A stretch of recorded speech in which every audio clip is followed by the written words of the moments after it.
नमस्कार. सखी सह्याद्रीच्या या मंचावर मी पल्लवी मुजुमदार आपल्या सगळ्यांचं मनपूर्वक स्वागत करते. शाळेमध्ये असताना एक निबंध आपण सगळ्यांनी लिहिलेला आहे. तो निबंध होता विज्ञान शाप की वरदान. उत्तर आपल्या सगळ्यांनाच माहिती आहे, योग्य वापर वरदान, अयोग्य वापर शाप. हेच तत्व, हेच सूत्र लागू होतं ते म्हणजे अग्नीला. अग्नीचा योग्य वापर याविषयी आपण सतत ऐकत असतो, समजून घेत असतो, पण तरी पण दुर्घटना या सतत आपल्यापाशी पोहोचत असतात. वाचत असतो आपण, ऐकत असतो, बघत असतो. मग यावरती काय? तर 14 एप्रिल ते 20 एप्रिल हा अग्निशमन सेवा सप्ताह म्हणून साजरा केला जातो. या निमित्तानं आजचा विशेष भाग अग्निशमन सेवा सप्ताह या निमित्तानं.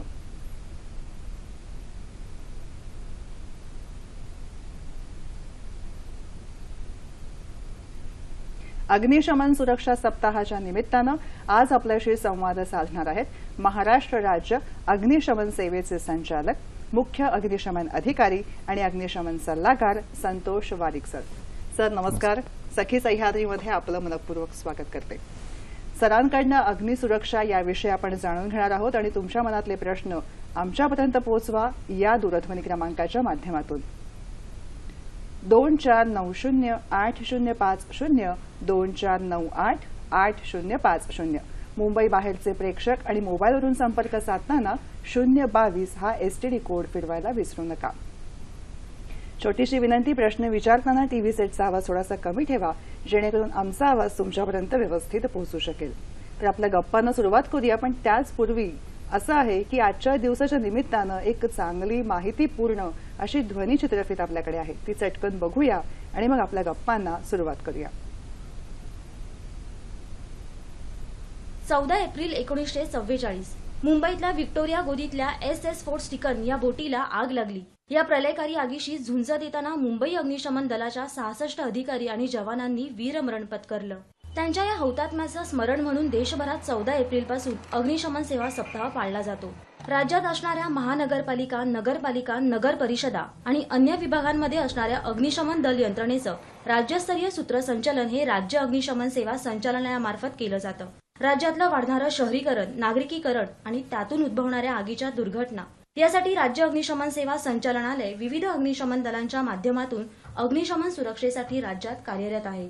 नागरिकांचं आणि मालमत्तेचं संरक्षण करण्यासाठी सदैव तत्पर राहणाऱ्या या अग्निशमन दलाचं प्रत्येकाच्याच आयुष्यात अनन्यसाधारण महत्त्व आहे. वाढत्या नागरिकीकरणाबरोबरच इतर समस्याही डोकं वर काढू लागल्या आहेत. ग्लोबलायझेशनच्या या दुनियेत टोलेजंग इमारती, शॉपिंग मॉल्स यांचा विळखा शहराला बसत आहे. मात्र यासाठी तुलनेनं आपत्कालीन यंत्रणांचा विचार होताना दिसत नाही. ज्या ठिकाणी आपण राहतो तिथे अग्निप्रतिबंधक उपाययोजना आहेत का हे पाहण्यासाठी नागरिक दक्षता पाळत नाहीत. मंत्रालय आग असो की 26/11 सारखी दुर्घटना, अग्निशमन दलाचे हे जवान आपल्या कामात कसूर ठेवत नाही. त्यामुळे सतत ताणतणावाखाली वावरणाऱ्या या जवानांच्या आरोग्याकडे लक्ष देणंही तितकंच गरजेचं आहे. त्याचबरोबर मुंबई, ठाण्यासारख्या शहरांमध्ये अग्निशमन दलाकडे असणाऱ्या आधुनिक सुविधा तसंच यंत्रसामुग्रीप्रमाणेच जिल्हा, तालुका आणि ग्रामीण स्तरावरही आधुनिक अग्निशमन दलाची यंत्रसामुग्री उपलब्ध करून देणं काळाची गरज आहे. अर्थात त्यासाठी राज्य अग्निशमन सेवा संचालनालय कार्यरत आहे. एखादी दुर्घटना घडल्यावर आपण तेवढ्यापुरता विचार करतो, मात्र त्यानंतर त्याकडे दुर्लक्ष केलं जातं. याकडेच लक्ष वेधण्यासाठी राज्य अग्निशमन सेवा संचालनालयाकडून जागृतीपर कार्यक्रमांचं आयोजन करण्यात येतं. त्यांच्या या प्रयत्नांना नागरिकांचं सहकार्य लाभलं तर अशा दुर्घटना रोखण्यास आणि आपलं काम चोखरित्या पार पाडणाऱ्या या जवानांचं मनोधैर्य वाढून त्यांच्या तत्पर सहकार्याला खऱ्या अर्थानं सलाम मिळेल. प्राणाय सेवामहे या ब्रीदवाक्याला जागत अक्षरशः अहोरात्र सेवामध्ये असलेले असं हे अग्निशमन दलाचं कार्य. त्यांची सेवा कशी असते आणि मुळात जनसामान्यांच्या सुरक्षेसाठी काय पद्धतीने उपाययोजना राबवल्या जातात आणि आपण सुद्धा दैनंदिन आयुष्यात कशा पद्धतीने सतर्क राहायला हवं हे जाणून घेऊया आजच्या भागामध्ये संतोष वारिक सरांकडनं. सर, मुळात अग्निशमन सप्ताह जो आहे त्याचं उद्दिष्ट याविषयी जाणून घ्यायला आवडेल. 14 एप्रिल 1944 साली मुंबईच्या व्हिक्टोरिया डॉकमध्ये फोर्ट SS स्टिकिंग नावाचं जहाज आलं आणि ते येताना महायुद्ध होणार आहे म्हणून दारुगोळा, कॉटन बेल्स, ऑइल्स हे सगळं घेऊन आलं होतं.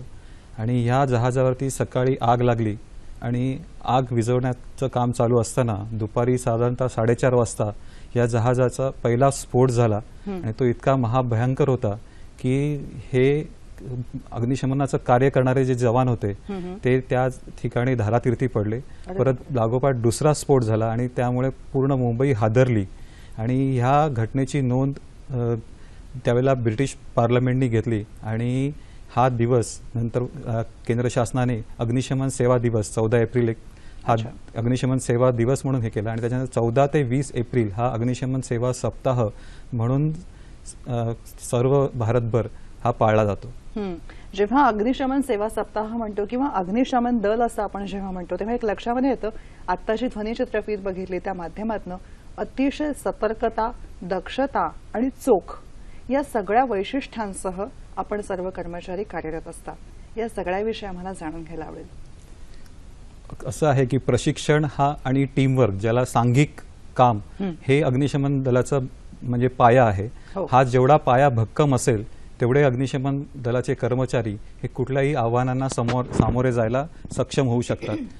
ह्यासाठी सतत प्रशिक्षण आणि आपले जे कौशल्य आहे विविध प्रकारच्या म्हणजे फायर सर्व्हिसेसची गरज सगळ्या प्रकारच्या इंडस्ट्रीज असून दे, हायराईज बिल्डिंग्स असून देत, गोदी असून दे, एअरपोर्ट असून देत, कुठूनही तुम्ही फायर हे तुम्ही वेगळं करू शकत नाही.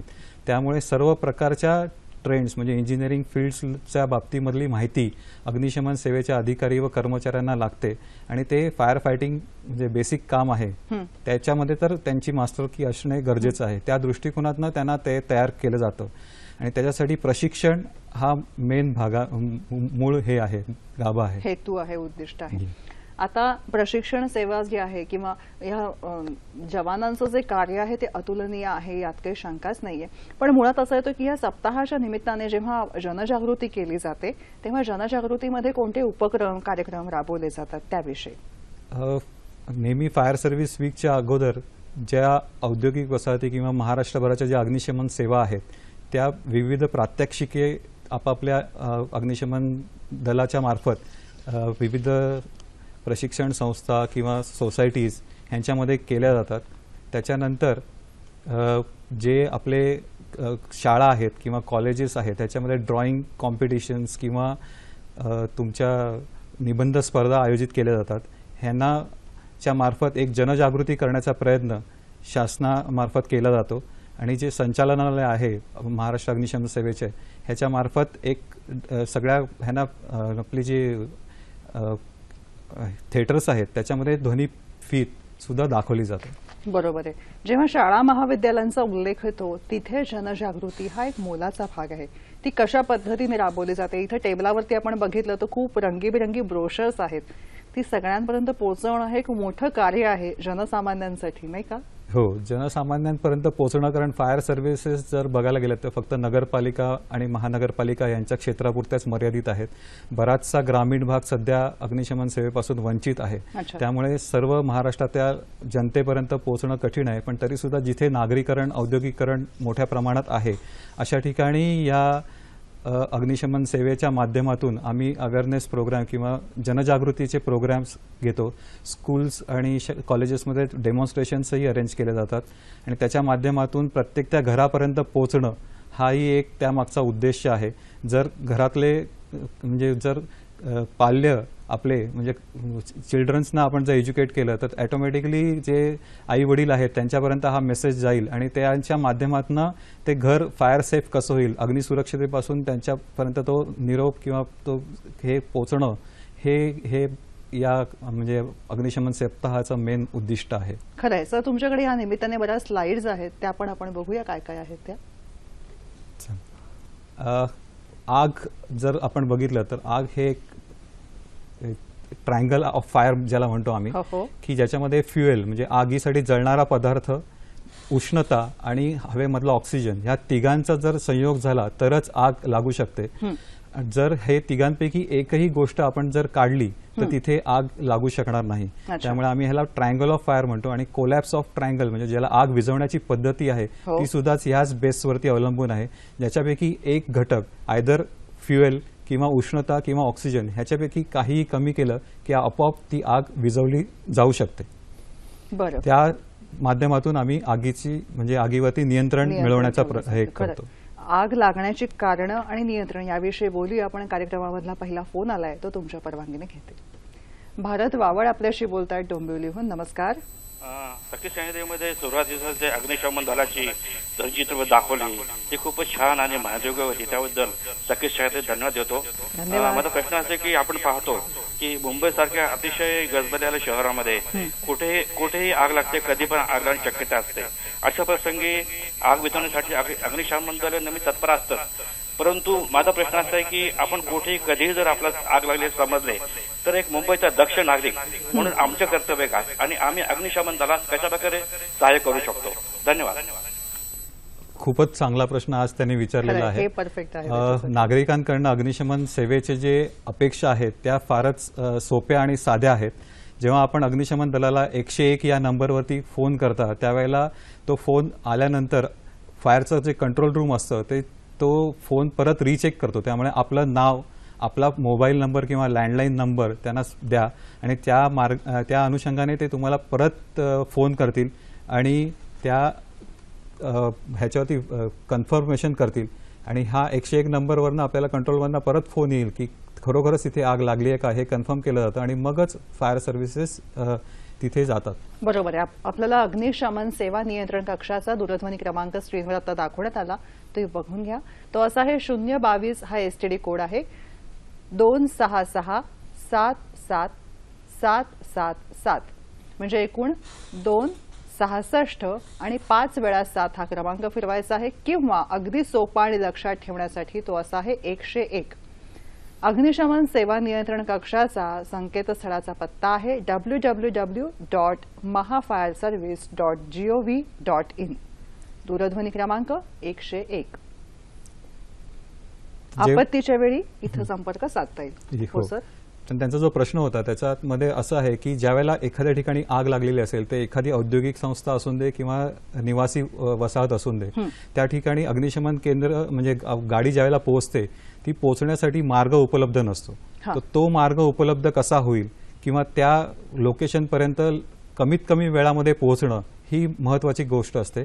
त्यामुळे त्यासाठी काय आपण नागरिक म्हणून सहाय्य करता येईल अग्निशमन दलाला, त्या दृष्टिकोनातून आपण त्या रस्ता दाखवणं की कुठे नक्की आग लागलेली आहे, तिथपर्यंत पोहोचण्यासाठी जर पार्किंगच्या गाड्या हल्ली मोठा इश्यू आहे मुंबईमध्ये, की तो रस्ते कसे मोकळे केले जातील आणि अग्निवाहन किंवा ज्या शिड्या आहेत त्या इमारतीपर्यंत कशा पोहोचू शकतील ह्याच्यासाठी आपण मदत केली तर ती फार उपयोगी पडू शकते. तसेच अग्निशमनासाठी जी यंत्रसामुग्री लावलेली असते इमारतीमध्ये ते कुठे लावलेली आहे, त्याचे पंपिंग रूम कुठे आहे, पाण्याचा साठा कुठे आहे, ह्या गोष्टी जर त्या इमारतीतल्या रहिवाशांनी दाखवल्या अग्निशमन दलाला तर अग्नीवरती काबू करणं किंवा बचाव कार्य करणं हे सहज शक्य होईल. खरंय. अग्निशमन सेवा सप्ताहाच्या निमित्तानं आजचा आपला विशेष भाग आणि राज्य अग्निशमन सेवा दलाचे संचालक संतोष वारिक सर आज आपल्याला मार्गदर्शन करतात. सर, तुम्ही सांगत होता जेव्हा आग लागते मग ते रेसिडेन्शियल एरिया असो, रहिवाशी एरिया असो किंवा एखादी औद्योगिक संघटना असो, जेव्हा आग लागते तेव्हा सगळ्या गोष्टी ज्या आहेत त्या स्थानिकांनी पटापट मार्गदर्शन करायला किंवा मदत केली पाहिजे ती म्हणजे दलाला. मग पाणी कुठे आहे किंवा शिडी कुठे लावायची वगैरे. मग या बाबतीमध्ये एक मुद्दा येतो तो म्हणजे बिल्डिंग किंवा तिथे जे आस्थापना आहे त्या आस्थापनांमध्ये या सगळ्या सुविधांचं मेंटेन करणं, त्यांची काळजी घेणं, हा भाग कशा आहे? हा खरोखर सर्वात महत्त्वाचा आहे. कुठलीही इमारत ज्यावेळेला निवासी असून दे किंवा वाणिज्य असून दे किंवा औद्योगिक असून दे, ज्यावेळेला अप्रुव्हल्स अग्निशमन दलाकडनं दिली जातात की बिल्डिंग तुम्ही ऑक्युपाय करू शकता किंवा भोगवटा त्याचा घेऊ शकता, त्यावेळेला सर्व यंत्रणा तिथे लावलेली असते. पण अनफॉर्च्युनेटली काही वेळानंतर ती मेंटेन होत नाही आणि ज्यावेळेला खरोखरच एखादी दुर्घटना होते आगीची त्यावेळेला ती वापरात आणणं कठीण होतं अग्निशमन दलाला.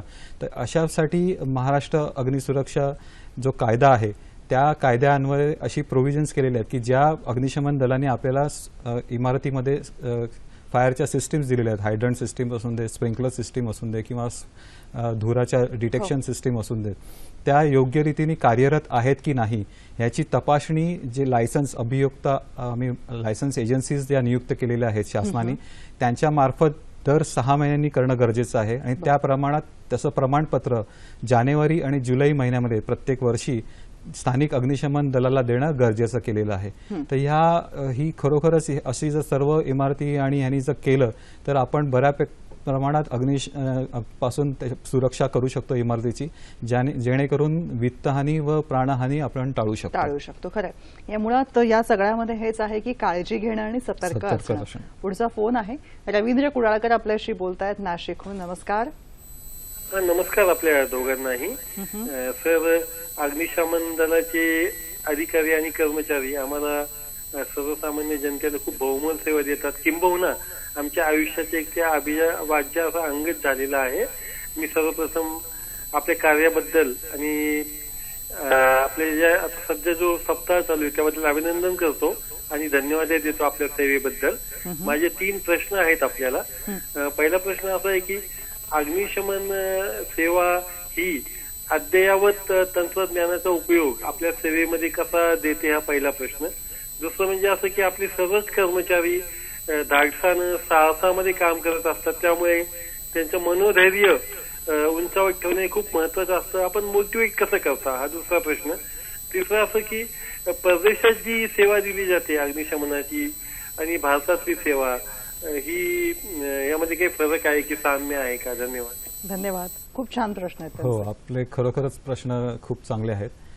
त्यांचा जो पहिला प्रश्न आहे की अग्निशमन सेवेचे जे बळकटीकरण जे आहे त्याच्यामध्ये असं आहे की खरोखर म्हणजे ह्याला की फक्त महानगरपालिका आणि नगरपालिका क्षेत्रापुरतंच अग्निशमन दल महाराष्ट्र राज्यामध्ये राज्यस्तरीय अग्निशमन सेवा नसल्यामुळे बराचसा ग्रामीण भाग हा वंचित आहे या सेवेपासून. पण जी अग्निशमन सेवा महानगरपालिका आणि यांच्याकडे सुद्धा उपलब्ध आहे त्याच्यामध्ये सुद्धा जी तूट आहे ती जवळजवळ 50 ते 60% वरती आहे.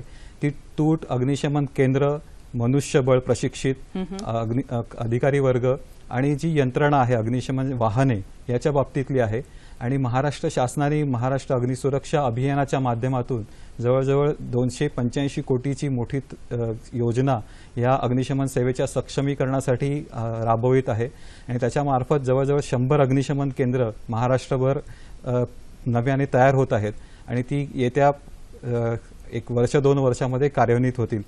आणि ह्या मार्फत बऱ्यापैकी अग्निशमन सेवा तालुका लेवलपर्यंत म्हणजे तालुका ह्याच्या स्तरापर्यंत आपल्याला देता येणं शक्य आहे. अग्निशमन दलातले जे कर्मचारी असतात, जसं आपण 3 सेवा आहेत आपल्या डिफेन्सच्या, स्थलसेना, वायुसेना आणि नौदल, ह्याच्याचप्रमाणे हे फोर्ट डिफेन्स असं हे आहे क्षेत्र आहे की ज्याच्या माध्यमातून जे कर्मचारी इथे येतात त्यावेळेला एक तर नोकरी म्हणून तर पत्करलेली असतेच, पण ज्यावेळेला एखादा कॉल येतो, जेव्हा अग्नीची वर्दी येते किंवा बचावाची वर्दी येते, त्यावेळेला त्यांच्या अंगामध्ये एक स्फुरण किंवा सेवेचं जे व्रत आहे घेतलेलं अग्निशमन सेवेने त्यांचं स्फुरण चढतं आणि तेव्हा एकदा तिथे पोहोचून कमीत कमी वेळामध्ये जास्तीत जास्त जीवित किंवा वित्तहानी कशी आपल्याला कमी वाचवता येईल या दृष्टिकोनातून अग्निशमन दल हे कायम तत्पर असतं.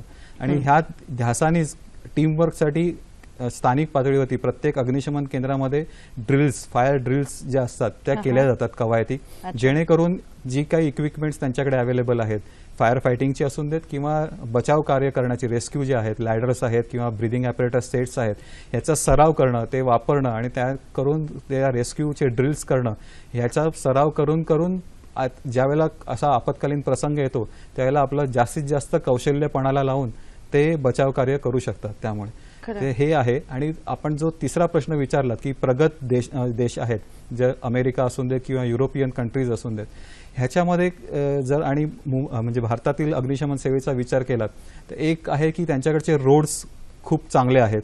त्यांच्याकडे जे आम्ही रिस्पॉन्स टाइम म्हणतो की जेवढं तुम्ही कमीत कमी वेळामध्ये एखाद्या दुर्घटनेच्या ठिकाणी पोहोचाल, जे गोल्डन टाइम म्हणतो की तेवढं आग छोटी असेल त्यावेळेला तुम्ही प्रत्यक्ष त्याच्यावरती लगेच नियंत्रण करू शकता. एक साधा एक्सटिंग्विशर वापरून सुद्धा आपण त्याच्यावरती नियंत्रण करू शकता.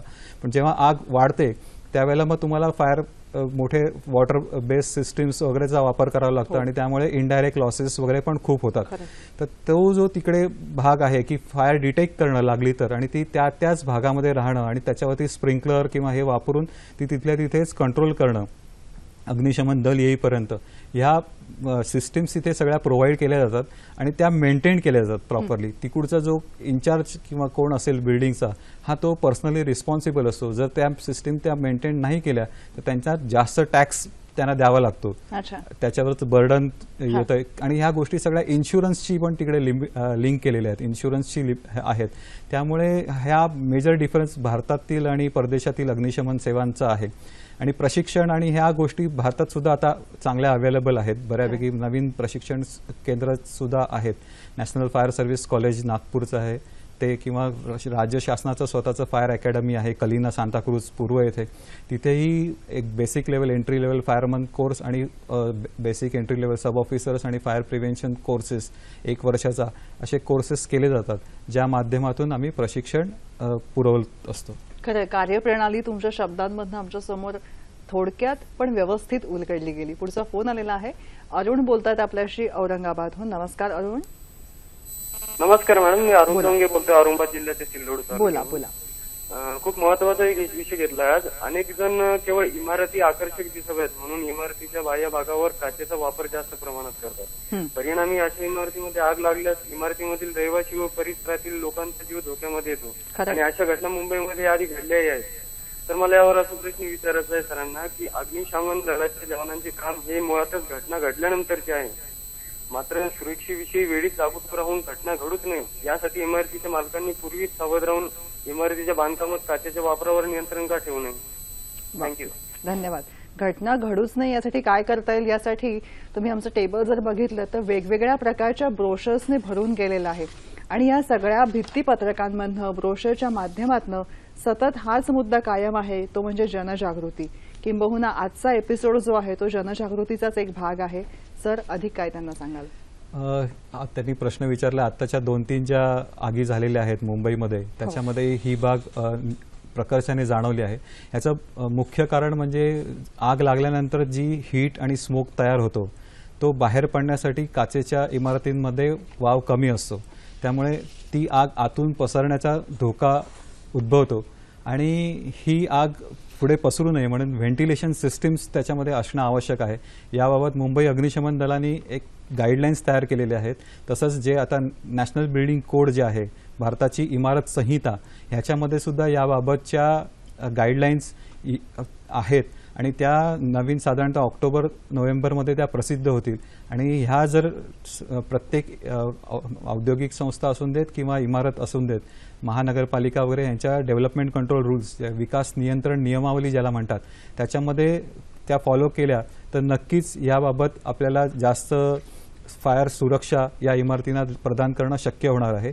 व्हेंटिलेशन हा मेजर इश्यू आहे. ह्याच्यासाठी कट ऑफ एरियाज किंवा ओपनेबल एरियाज जे काचेच्या ह्याच्यामध्ये लागणार आहेत की जेव्हा बाहेरनं अग्निशमन दल फायर फायटिंग करू शकेल किंवा बचाव कार्य करू शकेल, असे ओपनेबल विंडोज तिथे प्रोव्हाइड करणं दर 15 मीटरवरती वगैरे अशा गाईडलाईन्स ऑलरेडी दिलेल्या आहेत अग्निशमन दलाने. आणि त्या जर त्याचा अंतर्भाव केला इमारतीमध्ये तर ती इमारत फायरच्या दृष्टिकोनातून सुरक्षित करणं शक्य होईल.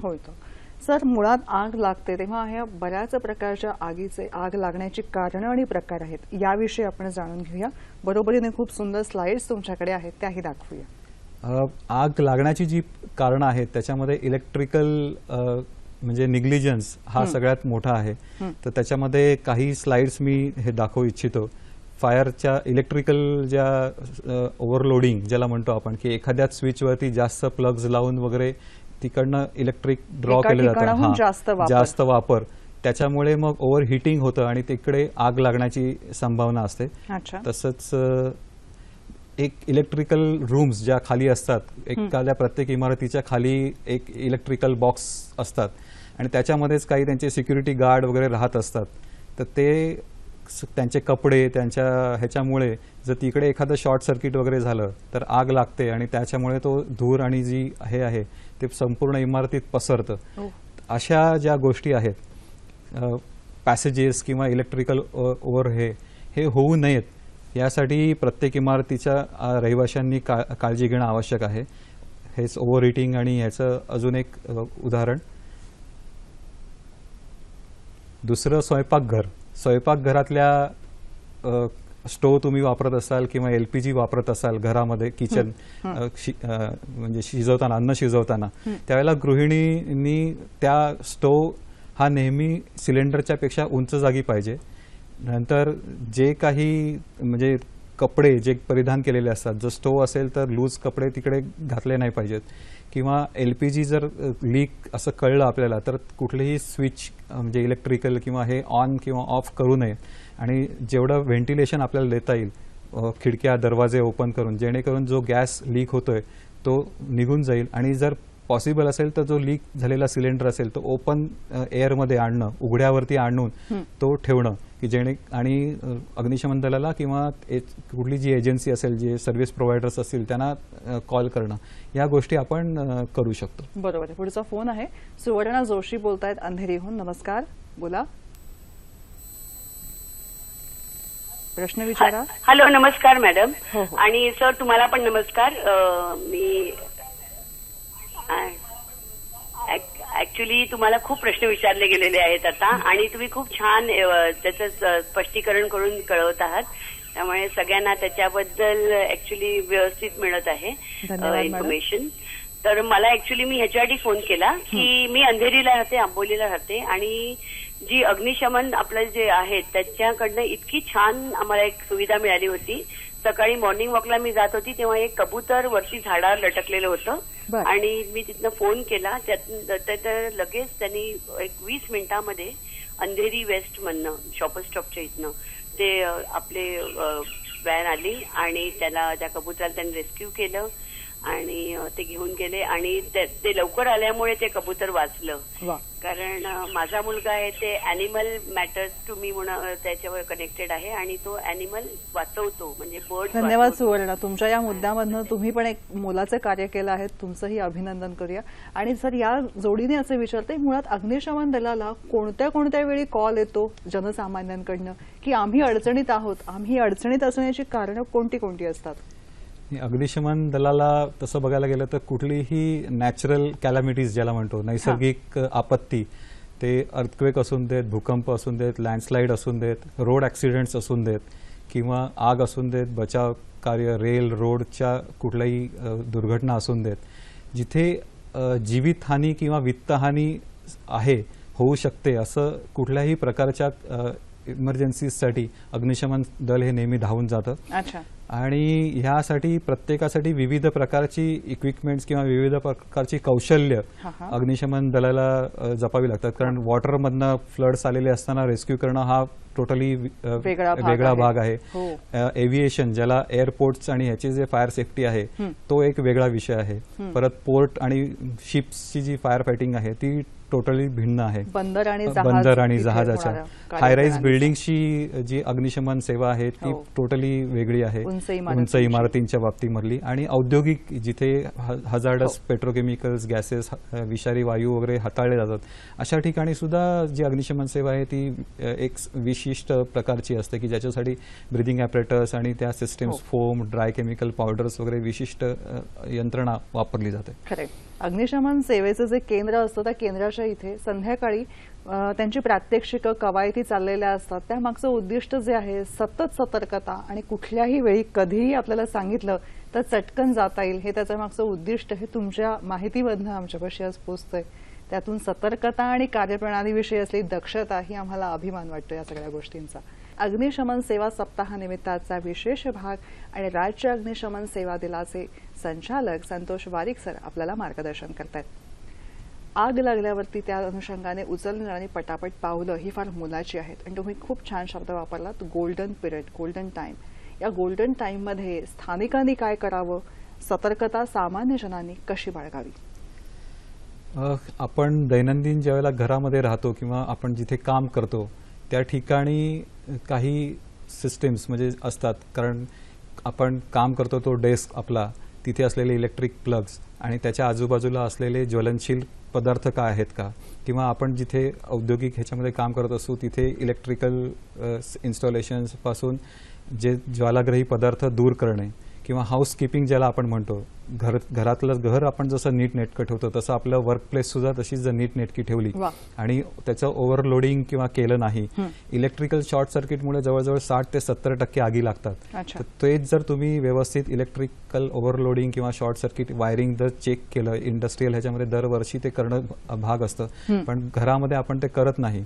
तर किंवा आपण जे दिवा लावतो देवापुढे किंवा हे करतो त्यावेळेला त्याच्यात योग्य सुरक्षा आहे का, ती आग कुठे पसरणार नाही का, तिकडे जवळपास कुठलं कर्टन्स किंवा काय नाही आहेत का, किंवा कपडे वाळत घातलेले नाही आहेत का, असे किंवा उदबत्ती असून दे किंवा उंदीर असतो की ज्याच्यामुळे गॅसच्या ट्यूब्स जर त्याने हे कुरतडले असतील तर त्याच्यामुळे लिकेजेस होतात. त्यामुळे रोज रात्री गॅस बंद करणे आणि सकाळी तो चालू करणे, या छोट्या छोट्या ज्या गोष्टी आहेत ह्या जर आपण पाळल्या तर बऱ्यापैकी अग्निशमन दलावरती जो भार आहे तो कमी आपण करू शकतो. आणि आपली सुरक्षा ही आपल्याला प्रत्येकाची वैयक्तिक जबाबदारी अशी समजून जर तुम्ही ह्याच्यामध्ये स्वतःची सुरक्षिततेसाठी जर उपाययोजना केल्यात तर त्याचा फायदा समाजाला आणि अग्निशमन दलालाही नक्कीच होणार आहे. खरं या इमेजेसमधनं दिसतं की कुठे कुठे नेमकी काय काय काळजी घ्यायला हवी ते. जेव्हा आपण असं म्हणतो की सतर्कता मोलाची आहे, रोजच्या दैनंदिन जीवनामध्ये सुद्धा आजूबाजूला काय चाललंय आणि नीट बघायला हवं. हा जो सप्ताह आहे तो खरं म्हणजे पाळला जातो, साजरा केला जात नाही. ह्या दोन शब्दांमध्ये असलेला फरक आणि त्यामधनं होणारी जनजागृती. जसं मी पहिल्यांदा सांगितलं की अग्निशमन सेवा हा तसा दुर्लक्षित विषय आहे की आपण जेव्हा गरज लागते तेव्हाच अग्निशमन दलाला बोलवतो. तोपर्यंत अग्निशमन दल कधी लाईमलाईटमध्ये किंवा त्याला प्रसिद्धी माध्यम असं काही उपलब्ध नसतं.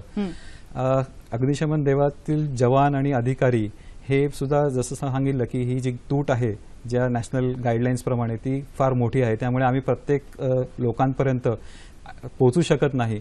त्यामुळे ज्या प्रत्येक अग्निशमन दल आहेत महाराष्ट्रभर, मुंबई असून देत, ठाणे असून देत, नवी मुंबई असून देत, पुणा, नागपूर, औरंगाबाद, नाशिक, या सगळ्या अग्निशमन दलातले जे जवान असतात ते त्यांना जेव्हा विनंती कोणाकडनं येते की प्रशिक्षणासाठी किंवा शाळा कॉलेजेसमधनं त्यावेळेला डेमॉन्स्ट्रेशन्स अरेंज करणं की ते तिकडे जाऊन प्रात्यक्षिकं देणं हे कार्य आम्ही करत असतो. किंवा पब्लिक प्लेसेसवरती गॅदरिंगला ह्या सप्ताहानिमित्त आम्ही जाऊन ते अवेअरनेस करतो, मॉक ड्रिल्स करतो. किंवा इव्हन हायराईज बिल्डिंग्समध्ये सुद्धा ज्या इव्हॅक्युएशन ड्रिल्स करणं असतं त्याच्या सुद्धा साठी आम्ही वर्षभर प्रोग्राम्स करतो. शाळेसाठी स्पेशल ड्राईव्ह घेतले जातात.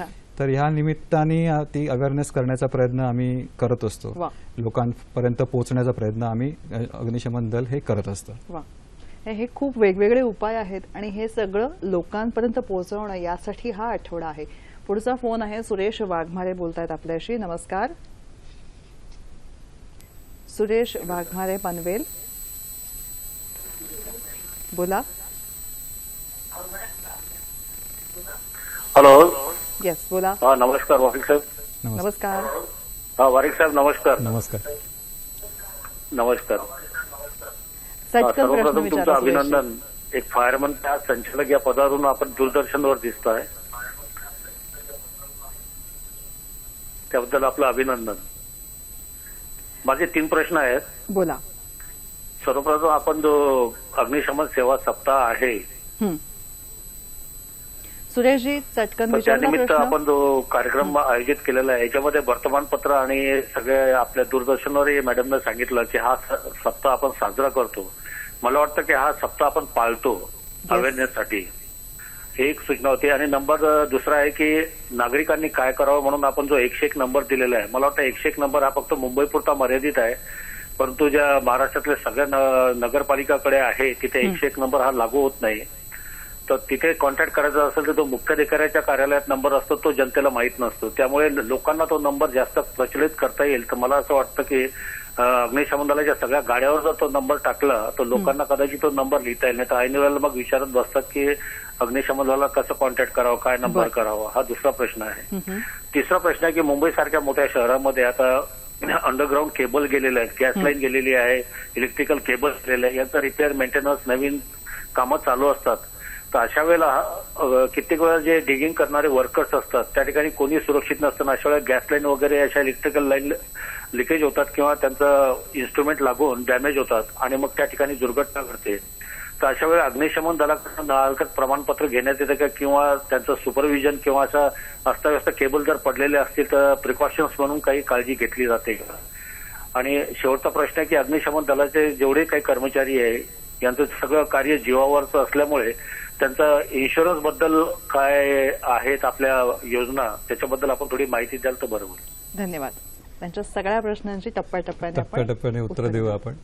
पहिल्यांदा जसं पाळला जातो हा ऑलरेडी मॅडमनी करेक्शन्स ते केलेले आहेत. आम्ही साजरा करत नाही कारण हा 66 जवान ते अग्निशमन दलाचे तिथे धारातीर्थी पडले 44 साली. त्याचा एक म्हणून 14 एप्रिल हा दिवस फायर सर्व्हिस डे म्हणून म्हणजे पाळला जातो, साजरा केला जात नाही. त्यामुळे आठवडा ही गोष्ट बरोबर आहे. आणि दुसरी गोष्ट जी तुम्ही म्हणालात की 101 नंबर, तर नवीन ज्या BSNL आणि MTNLच्या आहेत त्याच्या मार्फत ऑलरेडी कोडिंग केलेलं आहे की 101 कुठूनही तुम्ही डायल केलात तरी तो नजीकच्या अग्निशमन सेवेकडे डायव्हर्ट केला जातो. आणि महाराष्ट्र शासनाने एक अग्निशमन कंट्रोल रूम क्रिएट केलेला आहे आणि त्याच्यासाठी मगाशी जो नंबर दाखवला गेला की 022 266 आणि 5 वेळा 7 777 हा जो कंट्रोल रूम क्रिएट केलेला आहे 24 तास वर्किंग असतो. आणि ह्या नंबरवरती जर आपण संपर्क साधलात तर त्या कंट्रोल रूममधनं तो स्थानिक नगरपालिकेकडे तो कॉल डायव्हर्ट केला जातो. त्यामुळे प्रत्येक एवढ्या नगरपालिका 259 नगरपालिका आहेत महाराष्ट्रामध्ये, तेवढ्या सगळ्यांचे नंबर लक्षात ठेवणं किंवा हे शक्य नाही. त्यामुळे ह्या नवीन नंबर जो क्रिएट केलेला आहे कंट्रोल रूमचा त्याच्या मार्फत आपण अग्निशमन दलाला पाचारण करू शकता. जो आपण ग्राउंड लाईन्सचा जो विषय आहे सर्व्हिसेसचा, तर नेहमी इलेक्ट्रिकल लाईन्स या सेपरेट असतात आणि मुंबईमध्ये फक्त त्या अंडरग्राऊंड आहेत. बाकीच्या ठिकाणी त्या ओव्हरहेड इलेक्ट्रिकल लाईन्स असतात. गॅस पाईपलाईन्सचा जो प्रश्न आहे तो त्याच्यामध्ये इनबिल्ट ज्याला स्टँडर्ड्स आहेत की ज्याच्याप्रमाणे जर एखादा लीक झाला तर ऑटोमॅटिकली त्याच्या प्रिव्हियस वॉल जो आहे तो स्काडा सिस्टीमवरती कंट्रोल होतो आणि त्याचं कंट्रोल रूममधनं महानगर गॅस असून दे किंवा रिलायन्स या ज्या संस्था हे गॅस सप्लाय करत असतात त्यांना हे मॅन्डेटरी आहे की त्यांनी गॅस लाईन कशी टाकावी. ती टाकताना वरती एक लेअर क्रिएट केला जातो ज्याच्यामार्फत जर काही डिगिंग करत असताना एक प्लॅस्टिकची पट्टी असते की ह्याच्या खाली पाईपलाईन आहे हे दर्शवणारी पाईपलाईन असते. त्यामुळे ह्याच्या बाबत जे काही डिगिंग प्रोटोकॉल आहेत, SOPs आहेत, या सगळ्या क्रिएट केलेल्या आहेत आणि ह्या प्रत्येक जी एजन्सी काम करत असेल त्यांना ते पाळणं बंधनकारक केलेलं आहे. त्यामुळे त्या डिगिंग प्रोटोकॉलच्या शिवाय कुठल्याही ठिकाणी रिपेअरिंग किंवा ह्याचं काम करू दिलं जात नाही. कुठलीही महानगरपालिका ते अलाउड करत नाही. आणि जर गॅस लीक झाल्याचं कळलं तर ऑटोमॅटिकली तो गॅस तिकडनं निघेपर्यंत अग्निशमन दलाला तर पाचारण केलं जातच किंवा त्यांच्याही ऑटोमॅटिकली संस्थेच्या रेस्क्यूज किंवा हे टीम्स आहेत, सुरक्षा उपाययोजना सुरू असतात. आणि त्यांचा शेवटचा प्रश्न होता तो म्हणजे असा की कर्मचारी हे जीवावर बेतून काम करत असतात. इन्शुरन्सच्या बाबतीमध्ये आता जसं मी तुम्हाला सांगितलं की महाराष्ट्र राज्यामध्ये राज्यस्तरीय अग्निशमन सेवा नाहीये आणि जे इन्शुरन्स आणि ह्याचे जे बाबी आहेत त्या आयदर त्या गाडीच्या इन्शुरन्स बरोबर काही ठिकाणी इन्शुरन्स केला जातो कर्मचाऱ्यांचा. प्रत्येक ह्याच्या महानगरपालिकेमार्फत किंवा ह्यांच्यामार्फत ग्रुप इन्शुरन्सच्या पण स्कीम्स राबवल्या जातात आणि यामार्फत त्या अग्निशमन सेवेतील कर्मचाऱ्यांना एक इन्शुरन्स प्रोव्हाइड केला जातो. बरोबर आहे. ही कार्यप्रणाली जी आहे ती खरंच अचंबित करणारी आहे, अचाट आहे. म्हणजे असं आहे की पडद्यामागे राहून तत्परतेनं कार्य करणारी अशी तुमची सेवा आहे. याविषयी सांगताना सतर्कता हा मुद्दा कायम आहे आणि तत्परता हा मुद्दा कायम आहे. जेव्हा आगीचे वेगवेगळे लागण्याचे प्रकार आहेत तसंच आग विझवण्याचे सुद्धा वेगवेगळे प्रकार आहेत त्याविषयी जसं मगाशी सांगितलं की आग ही कशालाही लागू शकते, पण जे क्लासिफिकेशन केलेलं आहे आग लागण्याच्या विविध ह्याचं त्या कर्बयुक्त म्हणजे कार्बनयुक्त आगी, नंतर गॅस फायर्स म्हणजे LPG आहे किंवा CNG आपण वापरतो घरामध्ये तसे जळणारे काही वायू आहेत, मिथेन इथेन वगैरे यासारखे. नंतर मग द्रवयुक्त म्हणजे पेट्रोल डिझेल ऑइल्स ह्याच्या आगी आणि लास्टला जी मेटल फायर्स आम्ही म्हणतो किंवा स्पेशल फायर्स ज्याला म्हणतो. इलेक्ट्रिकल फायर हा होऊ शकत नाही कारण इलेक्ट्रिसिटी जर तुम्ही बंद केली तर ते आयदर काहीतरी इक्विपमेंट असतं किंवा मेटल असतं किंवा म्हणजे TV असू शकतो तुमचा किंवा कुठलंही दुसरं यंत्रणा असू शकते, मायक्रोवेव्ह असेल, AC असेल. तर तुम्ही पॉवर त्यातनी इलेक्ट्रिक जर कट केली तर ते एक मेटलचं इक्विपमेंट फक्त राहतं. त्यामुळे ह्यासाठी ABC म्हणून ह्या ज्या क्लासिफिकेशन केलेलं आहे ABC वर्गीकरण ज्याला म्हणतो आम्ही आगीचं, आणि त्याच्यासाठी कुठलं म्हणजे A क्लास फायर ज्याला म्हणतो त्याच्यामध्ये आपण पाणी कूलिंग करून ती आग विझवली जाते. ज्याच्यामध्ये जर जळणारं लाकूड आहे किंवा कपडा आहे तर अशा ठिकाणी साधं पाण्याचा शिडकाव केल्यानंतर त्या ह्याचं आगीचं नियंत्रण आपण आणली जाते. आपण साधं उदाहरण जर घेतलं गृहिणींच्या बाबतीमध्ये, तर आपण स्वयंपाक करत असताना आपण फोडणी देतो. त्या फोडणीच्या वेळेला आपण गॅसवरती तडका म्हणजे ते हे करायला आग लागते थोडी, तर लगेच गृहिणी ती त्याच्यावरती झाकण ठेवते. झाकण आपण ज्यावेळेला ठेवतो त्यावेळेला आपण ऑक्सिजनचा जो आगीशी संपर्क आहे तो कट करतो आणि ऑटोमॅटिकली ती आग तिकडे विझते. त्यामुळे हे छोट्या छोट्या गोष्टी आहेत. किंवा ओला कपडा आपण करून एखादी आग लागलीच तेलाला किंवा ह्याला, तर ओला कपडा टाकून जर त्याच्यावरती टाकलं तर आपोआप आग विझू शकते. ह्या छोट्या छोट्या गोष्टी आहेत, पण ह्या ट्रायंगल ऑफ फायर आणि कोलॅप्स ऑफ फायर ज्याला आम्ही म्हणतो त्यामार्फत आपण आग ती नियंत्रणात आणू शकता. बरोबर आहे. किंवा इलेक्ट्रिकलच्या इक्विपमेंट्सने जी आग लागते तिथं पाणी न फेकता वाळू टाकणं किंवा ती पहिलं मेन म्हणजे इलेक्ट्रिक मेन्स बंद करणं, आणि बंद केल्यानंतर एन्श्युअर केल्यानंतर आयदर वाळू जवळ असेल तर वाळू हे करणं किंवा एक्सटिंग्विशर असेल. प्रत्येक घरामध्ये ऍटलिस्ट आपण इंटिरियरसाठी एवढा खर्च करतो, तर त्याच्या बरोबर एक साधा एक्सटिंग्विशर जर प्रत्येकाने आपापल्या घरात ठेवला तर आपत्कालीन प्रसंगी तो वापरात येऊ शकतो आणि बऱ्यापैकी त्याचा उपयोग जीवित आणि वित्तहानी टाळण्यासाठी आपण नक्कीच करू शकतो. त्यामुळे मला या माध्यमातून सर्वांना रिक्वेस्ट करायची आहे की आपापल्या घरामध्ये किंवा गाडीमध्ये एक छोटा एक्सटिंग्विशर जर आपण ठेवला तर तो नक्कीच इमर्जन्सीच्या वेळेला आपत्कालीन प्रसंगी आपल्याला वापरता येईल आणि जेणेकरून आपली मालमत्तेचं आपण रक्षण करू शकाल आणि जीविताचं सुद्धा रक्षण आपण करू शकाल. अग्निशमन सुरक्षा सप्ताहाच्या निमित्ताने राज्य अग्निशमन सेवा दलाचे संचालक संतोष वारिक सर आपल्याला मार्गदर्शन करतात. आग लागणं ही समजणं ही सुद्धा एक प्रक्रिया आहे की इथं काहीतरी धोका निर्माण झालेला आहे हे समजेपर्यंत सुद्धा बराच कालावधी लोटतो. ही सतर्कता सामान्य जनांमध्ये कशी यावी? जसं आपण ह्या स्लाइडमध्ये आपण बघूया की एखादी आग लागली की त्याच्या ती पोचायला आपल्याला काही हिअरिंग एड्स म्हणजे आपण आगीचा आवाज येतो, काही काही वेळेला म्हणजे काहीतरी फुटतंय किंवा असा आवाज येतो, आपण प्रत्यक्ष डोळ्यांनी बघतो किंवा वासाने आपण हे करू शकतो, किंवा एखाद्या ठिकाणी जर आग लागली असेल तर आजूबाजूच्या ह्याला गरम उष्णता आपल्याला जाणवते. तर हे जे आपले सेन्सेस आहेत त्याच्याचप्रमाणे डिटेक्शन सिस्टीम ज्या यंत्रणा आहेत अग्निशमनाच्या त्या ज्या इमारतीमध्ये उंच इमारतीमध्ये लावलेल्या असतात त्याचा वापर करून त्या स्मोक किंवा आगीचे जे प्रॉडक्ट्स आहेत त्याचा वापर करून ते अलाराम्स आपल्याला मिळतात आणि ते अलर्ट क्रिएट होतात बिल्डिंगमध्ये, वॉर्निंग मिळतात. त्या वॉर्निंग मिळाल्यानंतर नागरिकांनी काय करावं किंवा त्या ह्याच्यामध्ये इमारतीमध्ये बाहेर पडण्याचे काय मार्ग उपलब्ध आहेत याचा आपल्याला माहिती असणं आवश्यक आहे. ती प्रत्येक नागरिकाने एक जागृत नागरिक म्हणून करून घेणं आवश्यक आहे. काही आपण स्लाइड्स बघूया ज्याच्यामध्ये जर आग लागली तर आपण आगीवरती नियंत्रणासाठी जर आपल्याकडे एक्सटिंग्विशर्स वगैरे काय असेल किंवा होजरील असेल तर त्याच्या माध्यमातून आगीवरती अटॅक करण्याचा किंवा नियंत्रण हे करण्याचा हे प्रयत्न करावा. त्याच्यानंतर दुसरं आहे की इव्हॅक्युएशन ज्यावेळेला म्हणतो आपण त्याच्यामध्ये लिफ्टचा वापर न करणे. असं जर स्मोक किंवा हीटमुळे जर ह्या डक्ट असतात आणि त्याच्यामधनं हीट ट्रॅव्हल होऊ शकते, त्यामुळे ही लिफ्टचा वापर न करणे. वरती इमारतीमध्ये गच्चीकडे न जाता खालच्या ग्राउंड लेवलवरती बाहेर पडण्याचा प्रयत्न करावा. उगाच वरती खाली स्मोक येतो आहे म्हणून वरच्या लेवलवरती जाऊ नये. खालच्या ओपन एरियाजकडे आपण येण्याचा प्रयत्न करावा. नंतर जर धूर असेल तर त्या धुराच्या बाबतीमध्ये आपण वाकून, धूर हा वरच्या बाजूला साठतो त्यामुळे आपण खाली वाकून जर तिकडनं निघण्याचा प्रयत्न केला तर आपल्याला यशस्वी होऊ शकता. त्यामुळे धुराच्या परिस्थितीमध्ये आपण जमिनीच्या दिशेने खाली सरपटत जर गेलात तर आपल्याला बाहेर पडणं शक्य होतं. जिकडनं आपण बाहेर पडत आहात ज्या भागातनं तिकडे वाटेत जेवढे दरवाजे वगैरे आहेत ते दरवाजे सर्व बंद करत येणे. आणि जर स्मोक तुम्हाला जास्त वाटत असेल तर ओला टॉवेल किंवा काही कपडा करून तिकडनं त्या ह्याच्यातनं धूर बाहेर येणार नाही म्हणून तो बंद करून आतमध्ये सुरक्षित राहणे हा एक उपाय आपण बचाव जोपर्यंत अग्निशमन दलाची मदत मिळत नाही तोपर्यंत हे करू शकतो. म्हणजे ओला टॉवेल जो आहे तो दरवाजाचे पॅक करणं जेणेकरून हीट आणि स्मोक त्या दरवाज्यातनं आपल्यापर्यंत पोहोचू शकणार नाही. दुसरी गोष्ट म्हणजे जर आपण अडकला असाल तर बाहेर उंच इमारतीमधनं उडी मारण्याचा प्रयत्न करू नये.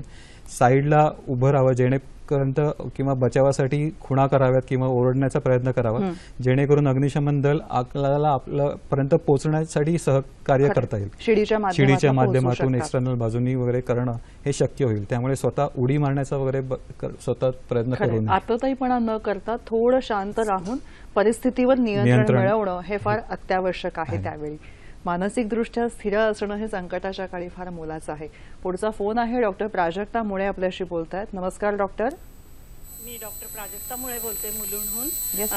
आपल्याकडे गोड्या पाण्याची टंचाई नेहमीच असते, म्हणजे उन्हाळ्यात तर जास्त जाणवते. आपण अगदी केअरफुली वापरतो आणि प्रयत्न करतो, पण अशा वेळेस समजा कुठे आग लागली तर त्याला खूप पाणी लागतं ना, तर अशा वेळेस अथांग समुद्र आपला भरलेला आहे, त्या पाण्याचा काही उपयोग होऊ शकतो का, आणि होत असेल किंवा त्याच्यामध्ये तुम्ही काही करू शकता का, एवढं मला विचारायचं. धन्यवाद मॅडम. पाणी हे सगळ्यात म्हणजे एक इझिएस्ट अवेलेबल जीवन आहेच, पण अग्निशमन दलाच्या दृष्टिकोनातून पण ते जीवन आहे.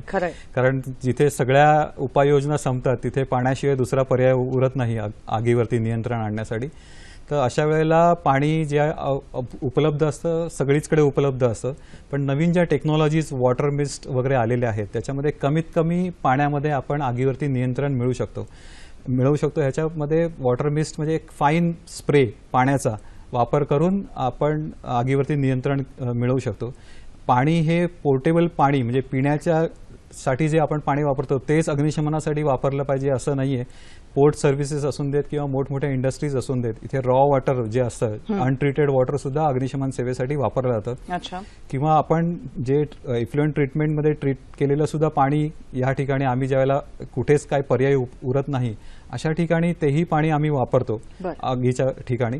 पण ह्या टेक्नॉलॉजीज आता अवेलेबल आहेत की जेणेकरून एक पाण्याचा फाईन स्प्रे, फाईन मायक्रॉन ह्याच्यामध्ये प्रेशरनी जर पाणी आपण तिकडे पोहोचवू शकलो आगीच्या सीटपर्यंत, तर नक्कीच आगीवरती कमीत कमी वेळामध्ये आपल्याला नियंत्रण मिळवणं शक्य असतं.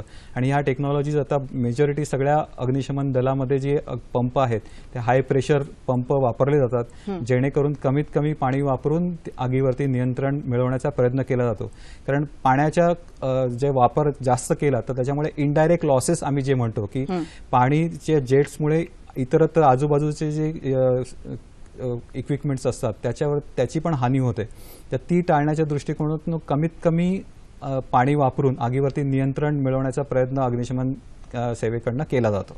बरोबर आहे. पण ह्याच्यामध्ये एक स्पष्ट आहे, खारं पाणी जे आहे ते वापरू शकतो. हो, ते वापरू शकतो आपण अग्निशमनासाठी, त्याच्यामध्ये काहीच हे नाहीये. पण प्रश्न असा आहे की ते खारं पाणी प्रत्येक सिटीमध्ये आणणं अवेलेबल करणं मुंबईसाठी नक्कीच करू शकतो जे कोस्टल ह्याला आहेत ते, पण बाकीच्या ठिकाणी ते जरा डिफिकल्ट आहे. खरंय. अपव्यय टाळण्यासाठी मात्र प्रयत्न केले जातात अग्निशमन दलाकडून. जेव्हा आपण मगाशी एक खूप छान स्लाइड बघितली ते म्हणजे आग लागते आहे ती समजून घेणं, उमजून घेणं आणि त्या दृष्टिकोनातनं पावलं उचलणं. त्या स्लाइडकडेही सर जाऊया, तीही समजून घेऊया. आणि या बरोबरीने मी तुम्हाला असं जाणून घेऊ इच्छिते तुमच्याकडून, ते म्हणजे असं की जेव्हा फायर एक्सटिंग्विशर आपण वापरतो, जो आग प्रतिबंधक सिलेंडर आहे त्याचे काही मानकं आहेत, त्याविषयी कसं कळू शकेल?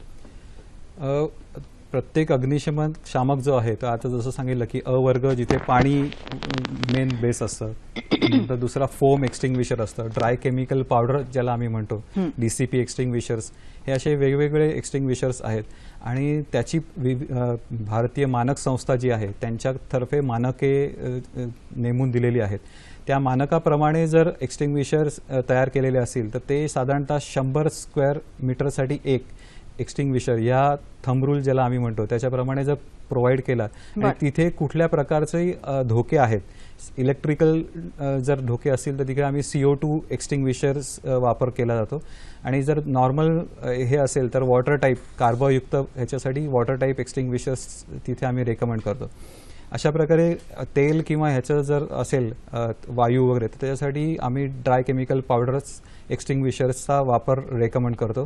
तर ह्या प्रत्येक एक्सटिंग्विशरसाठी भारतीय मानक ब्युरोचे IS स्पेसिफिकेशन्स आहेत आणि त्याचे अप्रूव्ड मॅन्युफॅक्चरर्स आहेत. तर त्या बाजारात हे सर्व उत्पादनं उपलब्ध आहेत. तर त्याच्यापैकी एक्सटिंग्विशर्स जो आपल्या हजार्ड्स जे आपले आहेत त्याला सुटेबल जर आपण घेतला तर नक्कीच आपण आगीवरती नियंत्रण मिळवू शकतो. खरंय. त्राणाय सेवामहे असं म्हणत हे सूत्र जपत कार्य करणारी ही अग्निशमन सेवा दल. सर, तुम्ही आलात, तुमच्या कार्याला मी मनपूर्वक शुभेच्छा देते आणि मनपूर्वक आभार मानते. धन्यवाद. नमस्कार.